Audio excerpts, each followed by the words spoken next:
खर तर महेश बापू, आपण जसं पुणे जिल्हा शिक्षण मंडळामध्ये संस्थाचालकांच्या मंडळामध्ये नवीन उपक्रम सुरू केला, काही यशोगाथा लिहायची.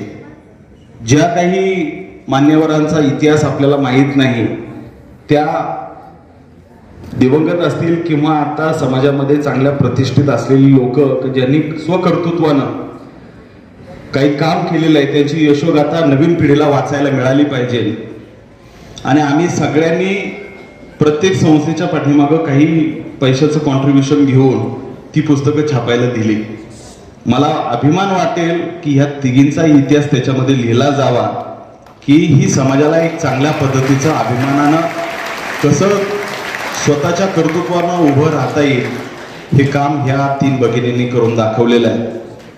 आज एका कार्यक्रमाच्या निमित्तानं आपण सर्वजण जमलेलो आहोत आणि आपल्या सगळ्यांना प्रेरणा मिळेल अशा पद्धतीचा कार्यक्रम महेश बापू तुम्ही आयोजित केलेला आहे. खरं तर मी ज्या दिवशी कार्यक्रम आपल्याला दिला त्या दिवशी मला आज दिवसभरामध्ये दुपारपर्यंत काही कार्यक्रम नव्हता, पण काल सकाळी पक्षाचा मीटिंग ही 1 वाजताची मनसरला आहे आणि रवी बापू आमच्याकडं हेडमास्टर सारखे आमचे तालुका अध्यक्ष आमची हजेरी घेत असतात. संस्थेचं नाव पुकारायचं, त्याचे चेअरमन आहेत का, व्हाईस चेअरमन आहेत का, आणि ते अटेंडन्स साहेबांना दाखवायचं आणि मग तिकडनं आल्यानंतर आम्ही का गैरहजर होतो त्याचं उत्तर द्यावं लागतं. त्याच्यामुळे मला त्या कार्यक्रमाला जाणं, मीटिंगला जाणं तितकंच गरजेचं आहे. पण एका बाजूने जर दुसरा विचार केला,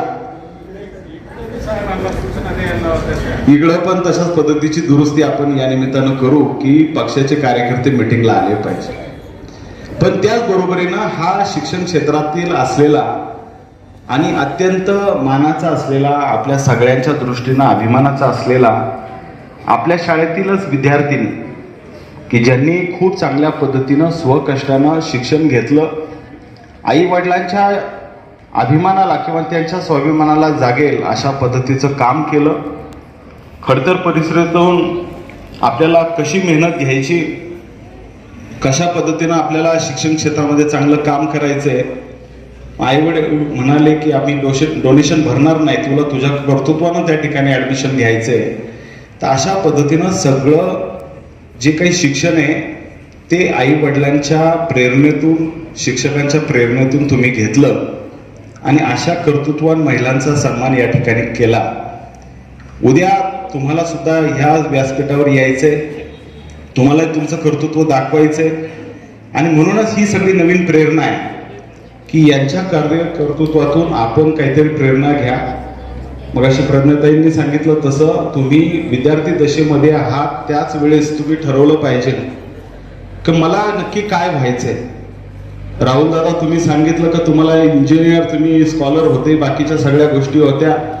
प्रत्येकाने अभिमानाने गोष्टी ठरवलेल्या असतील का मला मोठेपणी नक्की काय व्हायचं.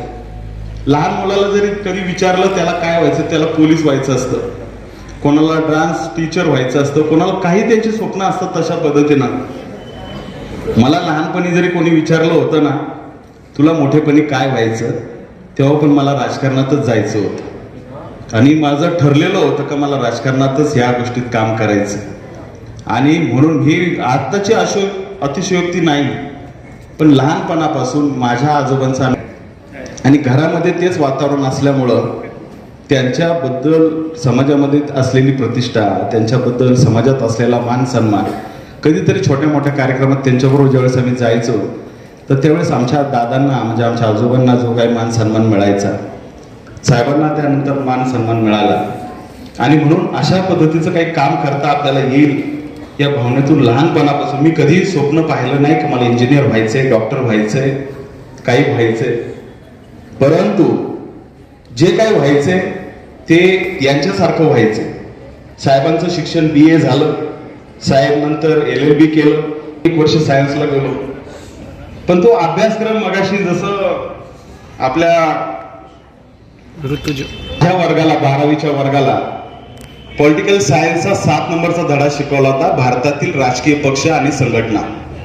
माझ्या शिक्षकांनी तो शेवटच्या बेंचवर येऊन त्या ठिकाणी ऑब्झर्व केला होता की मी धडा कसा शिकवतोय आणि अभिमानाची गोष्ट तो धडा पुन्हा शिक्षकांनी शिकवला नाही, एवढा मी परफेक्ट शिकवला होता. त्यामुळं आपल्याला आपलं काम आणि शिक्षक सांगायचे याला कॉमर्सला पाठवा,